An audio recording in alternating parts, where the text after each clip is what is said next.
اعوذ باللہ من الشیطان الرجیم، بسم اللہ الرحمن الرحیم۔ تمام تعریفیں اس پروردگار عالم کے لیے ہیں جو عالمین کا پالنے والا ہے۔ درود و سلام ہو محمد وآل محمد علیہم الصلاۃ والسلام پر۔ عزیز ناظرین، السلام علیکم ورحمۃ اللہ، آپ سبھی کا استقبال کرتے ہیں۔ آج ہم گفتگو کریں گے تعاون کے سلسلے سے، اس کی لغوی اگر دیکھا جائے معنی کیا ہیں، اور اس سلسلے سے قرآن کی آیات، اس کے فائدے کیا ہیں، اور ائمہ علیہم الصلاۃ والسلام کی سیرت، اس سلسلے سے ہم آپ کی خدمت میں پیش کریں گے۔ ہمارے ساتھ میں اس اہم موضوع کے متعلق جو سوالات ہیں ان کے جوابات دینے کے لیے موجود ہیں حجت الاسلام والمسلمین علی جناب مولانا یاور عباس صاحب۔ آئیے روبرو کراتے ہیں، ملاقات کرواتے ہیں اور سوال و جواب کا سلسلہ شروع کرتے ہیں۔ السلام علیکم ورحمۃ اللہ۔ علیکم السلام ورحمۃ اللہ وبرکاتہ۔ کیا میننگ ہے اور لغوی معنی اگر دیکھا جائے تعاون کے؟ اعوذ باللہ من الشیطان الرجیم، بسم اللہ الرحمن الرحیم، الحمد لأہلہ والصلاۃ علی اہلہا اما بعد۔ آج کا یہ ہمارا پروگرام کہ جس کا عنوان ہے تعاون، اور یہ ایک بہت ہی عظیم ٹاپک اور بہت ہی بہترین عنوان ہے۔ سب سے پہلے جیسا کہ آپ کا سوال ہے کہ تعاون کے لٹرل میننگ کیا ہے؟ تعاون مینس ہوتا ہے کوپریشن۔ تعاون مینس کوپریشن، ایک دوسرے کی مدد کرنا۔ اچھا۔ اور اس ایک دوسرے کی مدد کرنے کی اہمیت خود ہمارے اپنے وجود سے سمجھ میں آتی ہے۔ ایک دوسرے کا مدد کرنا کتنا ضروری ہے، اس کو سمجھنے کے لیے انسان اگر خود اپنی ذات پر غور کرے تو اسے بآسانی یہ سمجھ میں آ جائے گا کہ ایک دوسرے کی مدد کرنے سے زندگی کتنی آسان اور ایزی لائف بن جاتی ہے۔ مثلاً جب ہم اپنے اوپر غور کرتے ہیں تو ہم یہ دیکھتے ہیں کہ ہمارے تمام پارٹس آف باڈی جب ایک دوسرے کو سپورٹ کرتے ہیں تو ہماری زندگی بہت آسان ہو جاتی ہے۔ صحیح۔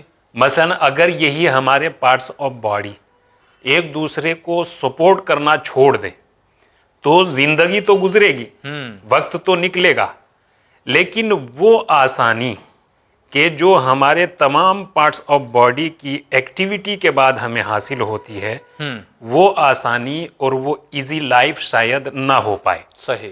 لہٰذا آنکھیں دیکھتی ہیں تو قدم اٹھتے ہیں۔ ایک اچھی فکر دل زبان کے حوالے کرتا ہے تو زبان بولتی ہے۔ یہ ایک دوسرے کو سپورٹ کرنا ہے۔ اگر ہم ایک دوسرے کو، یہ ہمارے اعضاء و جوارے، ہمارے پارٹس آف باڈی ایک دوسرے کو سپورٹ کر رہے ہیں تو ہماری یہ زندگی بہت آسان ہو جاتی ہے۔ بالکل اسی طرح سے کہ جیسے ایک انسان کے بہت سے اجزاء اور بہت سے حصے، بہت سے پارٹ ہوتے ہیں، اور زندگی کو آسان بنانے کے لیے ضروری ہے کہ وہ تمام کے تمام پارٹس اپنا کام اور اپنی ایکٹیویٹی کرتے رہیں تاکہ زندگی آسان سے آسان تر ہوتی چلی جائے۔ بالکل یہی مثال علماء کرام، مومنین کرام کی دیتے ہیں کہ جیسے ہمارے جسم کے تمام حصے جب ایک دوسرے کو سپورٹ کرتے ہیں تو ہماری زندگی بہت آسان ہو جاتی ہے، بالکل اگر اسی طرح سے مومنین کی ایک جماعت اپنے دوسرے برادر مومن کو سپورٹ اور کوآپریٹ کرنے لگے تو ہماری نہ صرف ہماری زندگی بلکہ ہماری پوری سوسائٹی، ہماری پوری نیشن، ہماری پوری قوم بہت آسانی سے زندگی گزار سکتی ہے۔ اور یہ صرف یہی نہیں ہے، روایات میں اگر دیکھا جائے تو مومن، ایک صاحب ایمان، قرآن کریم نے اسے بھائی کا درجہ دیا ہے۔ اچھا۔ انما المومنون اخوہ، مومنین آپس میں ایک دوسرے کے بھائی ہیں۔ جی۔ اور یہاں بھائی کا درجہ دے کر قرآن کریم ایک مومن پر دوسرے مومن کی وہی ذمہ داری بیان کر رہا ہے جو ایک بھائی کی دوسرے بھائی پر ذمہ داری ہوتی ہے۔ صحیح۔ دوسری بات یہاں یہ ہے کہ جیسے ایک بھائی اپنے دوسرے بھائی کا خیال رکھتا ہے، ایک بھائی اپنے دوسرے بھائی پر مہربان اور ہمدرد ہوتا ہے، مومنین کو آپس میں ایسا ہی ہونا چاہیے۔ یہ قرآنی اعلان ہے، یہ اسی کتاب کا اعلان ہے کہ جس کتاب نے انسان کو صاحب عظمت اور محترم کہا ہے۔ لہذا اس کے احترام کا اور اس کے ایمان کا تقاضا یہ ہے کہ یہ اپنے برادر مومن کا بھرپور طریقے سے خیال رکھے۔ دوسری روایت اور حدیث رسول اسلام صلی اللہ علیہ وآلہ وسلم کہ جہاں آپ نے یہ ارشاد فرمایا کہ المومن مرآت المومن، مومن مومن کا آئینہ ہے، مومن مومن کا مرر ہے۔ دیکھیے یہ حدیث اور یہ آیت، ان دونوں کو ہمیں ملا کر دیکھنا چاہیے۔ وہاں قرآن کریم نے ایک مومن کو دوسرے مومن کا بھائی کہا ہے، جی، یہاں اللہ کے رسول نے مومن کو مومن کے لیے مرر اور آئینہ بیان کیا ہے۔ آئینے کی اگر خصوصیت ہم دیکھیں تو آئینے کا کمال اور آئینے کی کوالٹی یہ ہوتی ہے کہ آئینے میں انسان اپنی تصویر دیکھ لیتا ہے۔ لہذا ایک مومن کو دوسرے مومن کے لیے ایسا ہونا چاہیے کہ وہ اپنی تصویر اپنے برادر مومن میں دیکھے۔ جی جی، اتنا تو کم سے کم ہونا چاہیے کہ ایک مومن کو دوسرے مومن کے لیے ایسا ہونا چاہیے کہ وہ اپنی ہی تصویر دوسرے میں دیکھ رہا ہے۔ واہ، اور دیکھیے آئینے کی مثال دے کر اللہ کے رسول نے بہت سے پیغام دیے ہیں۔ پہلی بات تو یہ ہے کہ آئینہ جو ہماری خوبی بھی بیان کرتا ہے اور ہمارا عیب بھی بیان کرتا ہے، جی، لیکن اس میں کمال یہ ہے کہ جتنا عیب ہوتا ہے اتنا ہی بیان کرتا ہے اور جتنی خوبی ہوتی ہے اتنا ہی بیان کرتا ہے۔ صحیح، آئینہ بڑھا چڑھا کر بیان نہیں کرتا، نہ گھٹاتا ہے، نہ گھٹاتا ہے نہ بڑھاتا ہے، جیسا ہوتا ہے سیم ویسا ہی بیان کر دیتا ہے۔ یہی کمال ایک مومن کو دوسرے مومن کے لیے ہونا چاہیے کہ اگر ایک مومن دوسرے مومن کے لیے آئینہ ہے تو اگر وہ ہماری برائی بیان کر رہے ہیں تو ہماری اچھائی بھی مد نظر رکھنی چاہیے۔ ایسا نہیں ہے کہ صرف برائی کو دیکھتے رہے اور اچھائی بالکل سرے سے بھول جائیں۔ آئینے کا دوسرا کمال اور دوسری کوالٹی یہ ہوتی ہے کہ آئینہ جو بھی کہتا ہے وہ ہمارے سامنے کہتا ہے۔ دیکھ رہے آپ، یہ پیغام ہے، ان پر غور کرنا چاہیے۔ آئینہ جو بھی کہتا ہے وہ ہمارے سامنے کہتا ہے، پیچھے نہیں کہتا۔ اور نہ جانے انجانے میں یا بھولے سے ایک ایسا ماحول اور انوائرنمنٹ کریٹ کیا جا رہا ہے کہ اکثر یہ دیکھنے میں آتا ہے کہ جس کی بات ہوتی ہے اسے نہیں کہا جاتا، باقی پورے محلے کو خبر ہو جاتی ہے۔ لہذا یہ ان پیغامات پر انسان کو غور کرنی چاہیے کہ مومن اور مومن کا وہ رتبہ اور مومن کی آپس میں ایک دوسرے کی ذمہ داری، ایک دوسرے کے ساتھ مدد کرنا، چونکہ یہ مدد کرنا ہی وہ ہوتا ہے کہ جو ہماری زندگی کو آسان بناتا ہے۔ اگر ہم یہ ایک دوسرے کی مدد نہیں کریں گے، یہ صرف ایسا نہیں ہے کہ صرف انسانوں میں ایسا ہے کہ وہ ایک دوسرے کی مدد کریں، ایک دوسرے کو کوآپریٹ کریں، بلکہ کائنات کی ہر چیز میں پروردگار عالم نے یہ نظام رکھا ہے۔ اب انسان اگر نظام کائنات پر غور کرے کہ دن نکلتا ہے پھر رات آتی ہے، یہ ایک سسٹم ہے، یہ ایک دوسرے کو فالو کر رہے ہیں، اور اگر یہ ایک دوسرے کو فالو کرنا چھوڑ دے تو نظام کس طرح درہم و برہم ہو جائے گا، یہ سسٹم کتنا ڈسٹرب ہو جائے گا، اس کو نہیں سمجھا جا سکتا۔ لہذا اس کائنات کے ساتھ ساتھ انسان اپنی ذات پر بھی غور و فکر کرے، اور کائنات کی ہر چیز ایک دوسرے کو سپورٹ کرتی ہے، تبھی یہ نظام کائنات چلتا ہے۔ ایسے ہی انسانی زندگی کی ہر پارٹس آف باڈی انسان کو سپورٹ کرتے ہیں، تب یہ زندگی کی گاڑی آگے بڑھتی ہے یا زندگی کا کاروان آگے بڑھتا ہے. مثلاً اگر انسان غور کرے کہ ضروری نہیں ہے کہ اگر انسان سپورٹ اور ایک دوسرے کو کوآپریٹ کرنے کی بات کر رہا ہے تو ضروری نہیں ہے کہ آج میں جس پوزیشن پہ ہوں ہمیشہ اسی پوزیشن پر رہوں. یہ ہو سکتا ہے کہ آج اگر میں کسی کو کوآپریٹ کر رہا ہوں تو کل ہو سکتا ہے کہ مجھے بھی ضرورت ہو کہ کوئی میری بھی ہیلپ کرے. ہوتا ہے اکثر ایسا لہذا ہوتا ہے. انسان کو یہ تو نہیں سوچنا چاہیے کہ ہماری یہی پوزیشن رہے گی ہمیشہ. اس کی کوئی گارنٹی نہیں ہے. اس کی بہترین مثال مثلاً ایک ہی دن میں سورج کے ان حالات پر ایک غور کیا جا سکتا ہے کہ ایک ہی دن میں سورج طلوع بھی ہوتا ہے اور دیکھتے ہی دیکھتے وہ منزل کمال کی اس بلندی پر فائز ہو جاتا ہے کہ جہاں سب سے اوپر وہ دکھائی دیتا ہے اور اس سے کسی میں اس سے آنکھ ملانے کی ہمت نہیں اور سکت نہیں ہوتی.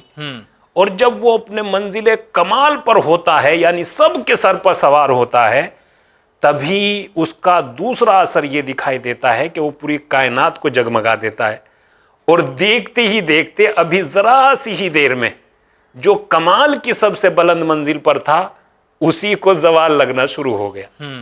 تو لہذا ان تمام چیزوں پر انسان کو غور کرنا چاہیے کہ ضروری نہیں ہے کہ اگر آج ہم اچھی پوزیشن میں ہیں تو کل بھی ہم ہی اچھی پوزیشن میں رہیں.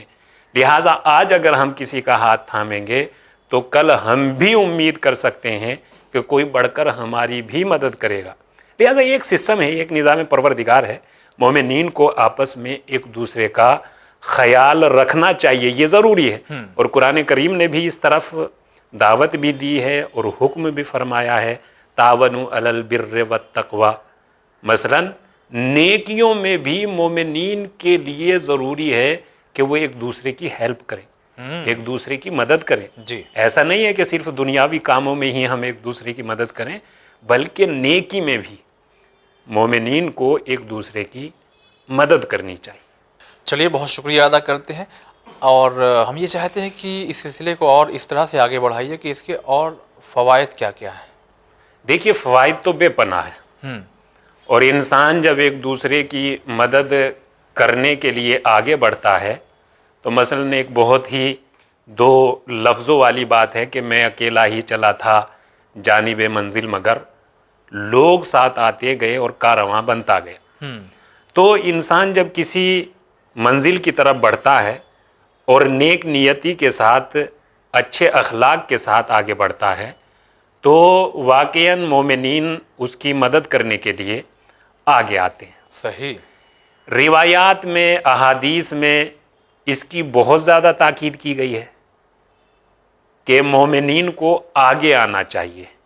مومنین کے لیے ضروری ہے کہ وہ ایک دوسرے کا ہاتھ تھامیں, مدد کریں. مدد کریں. اچھا.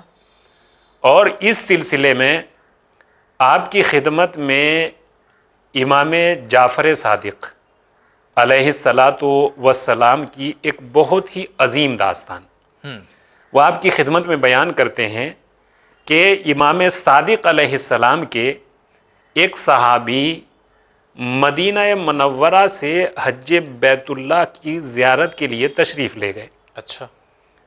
اور پروردگار عالم نے انہیں یہ توفیق عنایت فرمائی کہ وہ اس واجب کام کو انجام دے سکے اور وہ اس واجب کام کو انجام دینے کے لیے حج کے ارادے سے وہ مکہ مکرمہ میں تشریف لے گئے. اور ایک عرصے کے بعد جتنا ٹائم وہاں لگا اور جو واجبات انجام دینے میں جو وقت وہاں صرف ہوا وہ تمام اطمینان کے ساتھ تمام افعال واجبہ اور تمام افعال مستحبہ انجام دینے کے بعد جب وہ دوبارہ مدینۃ الرسول مدینہ منورہ میں واپس آئے تو چونکہ صحابی تھے امام علیہ السلام کے تو وہ فوراً ہی امام علیہ السلام کی خدمت میں حاضر ہو. جی. اور جیسے ہی امام علیہ السلام نے انہیں دیکھا, دیکھنے کے بعد سلام و کلام کے بعد ان سے یہ سوال کیا کہ بہت دنوں کے بعد آج دکھائی دے رہے ہیں. تو آنے والے نے جواب دیا فرزند رسول پروردگار عالم کا مجھ پر کرم ہوا اور مجھے یہ توفیق عطا ہوئی کہ میں حج کی زیارت کے لیے مکہ مکرمہ آ گیا، اور میں مکہ مکرمہ سے حج بیت اللہ کی زیارت کے بعد وہاں سے زیارت کر کے حج کے ارکان انجام دے کر میں بس 1-2 دن ہی پہلے اپنے وطن واپس آیا ہوں۔ چونکہ امام صادق علیہ السلام اور وہ کہ جن کے پاس علم الہی ہوتا ہے، اور امام کی جو خصوصیت ہوتی ہے وہ یہ ہوتی ہے کہ وہ یہ جانتے ہیں کہ پہلے کیا ہو چکا ہے، اور وہ یہ بھی جانتے ہیں کہ آگے کیا ہونے والا ہے۔ جی، لہٰذا ایسا نہیں ہے کہ امام علیہ السلام نے یہ مثلا امام نہیں جانتے تھے، بلکہ امام کو معلوم تھا، ان اپنے دوسرے افراد کو یہ بات بتانے اور سمجھانے کے لیے ان سے سوال کیا کہ اتنے دنوں کے بعد کیوں آئے ہیں۔ تو اس نے اپنی پوری ڈیٹیل بیان کی، اور ڈیٹیل بیان کرنے کے بعد اس نے یہ اپنا مقدمہ پیش کیا کہ اے فرزند رسول، میں حج بیت اللہ کی زیارت کے لیے گیا تھا۔ جب امام علیہ السلام نے یہ سنا تو امام علیہ السلام نے ارشاد فرمایا، کیا تم اس بات کو پسند کرو گے کہ میں تمہیں وہ کام بتاؤں کہ جس کی فضیلت حج سے بھی زیادہ ہے؟ اچھا، یعنی یہ ذہن میں رہے کہ واجب ادا کرنا ہے، کرنا اس کے ہے۔ بعد والے جو حج ہوتے ہیں، ظاہر سی بات ہے، واجب کا تو کوئی رتبہ اور واجب کی تو کوئی جگہ نہیں لی جا سکتی، واجب کا کوئی الٹرنیٹ نہیں ہے، لیکن واجب انجام دینے کے بعد اگر دوسرا یا تیسرا حج کرنے کا ارادہ ہو تو اس سلسلے میں فرزند رسول امام صادق علیہ السلام نے یہ فرمایا کہ کیا میں تمہیں ایسی بات بتاؤں یا ایسا عمل بتا دوں کہ جس کی فضیلت، جس کی عظمت حج سے بھی زیادہ ہے؟ اچھا، وہ بھی غور سے سننے لگے، اور جتنے بیٹھے ہوئے تھے مومنین وہ سب بھی غور سے سننے لگے کہ ایسا کیا عمل ہے کہ جس کی فضیلت، جس کی عظمت اللہ کے گھر کی زیارت کرنے سے بھی زیادہ ہے۔ تو اس وقت فرزند رسول امام صادق علیہ السلام نے یہ ارشاد فرمایا کہ ایک بندہ خدا کی مدد کرنا اللہ کے گھر کی زیارت کرنے سے بھی افضل ہوتا۔ سبحان اللہ۔ لہذا انسان کو یہ ہلکے میں بالکل نہیں لینا چاہیے کہ مثلا اتنی سی مدد کر دیں گے تو اس سے کیا ہونے والا ہے۔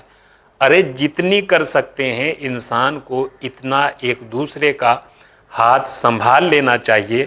کم سے کم یہ تو ہے کہ بالکل ہی لاچار ہونے سے تو بہتر ہے کہ سامنے والے کو کوئی سپورٹ ہی نہ ہو اور سامنے والے کے پاس کوئی راستہ ہی نہ ہو۔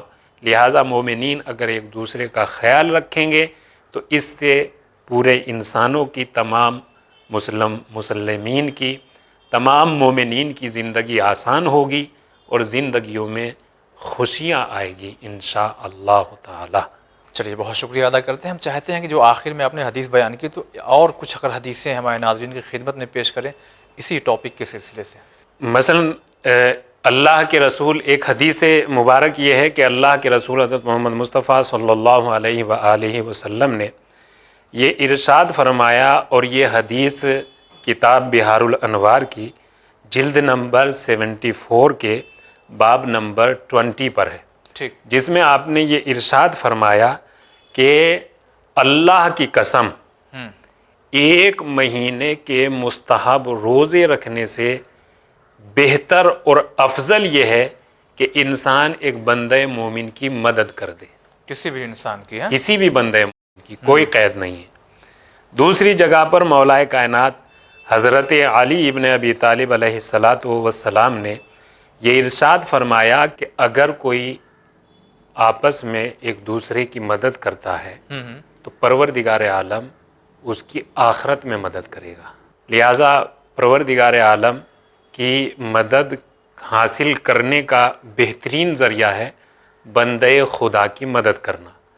آج ہم اگر کسی کی مدد کریں گے تو اس کا اثر ہمیں اس دنیا میں بھی دکھائی دے گا، اور اس دنیا کے ساتھ ساتھ اس دوسری دنیا میں بھی ہمیں اس کا اثر دکھائی دے گا۔ تو یہ تمام حدیث اور یہ تمام آیات و روایات اور یہ معصومین علیہم الصلاۃ والسلام کی سیرت طیبہ کہ جو ہمیں ان بات کی دعوت دیتی ہے کہ اگر ہمیں اپنی زندگی کو آسان بنانا ہے تو ہمیں یہ کام کرنا ہوگا، چونکہ یہ کام نیچرل ہے، یہ کام صرف ایسا نہیں ہے کہ یہ کام ہم کرتے ہیں، بلکہ نظام کائنات میں ہر چیز ایک دوسرے کو سپورٹ کر رہی ہے، تبھی اس کائنات کا نظام چل رہا ہے۔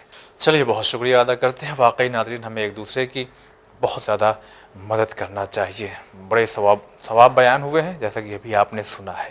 تو اپنے پروگرام کو ہم فی الحال یہیں پر روک رہے ہیں، پھر سے حاضر ہوں گے کسی خاص موضوع کے ساتھ۔ فی الحال اجازت چاہتے ہیں، السلام علیکم ورحمۃ اللہ۔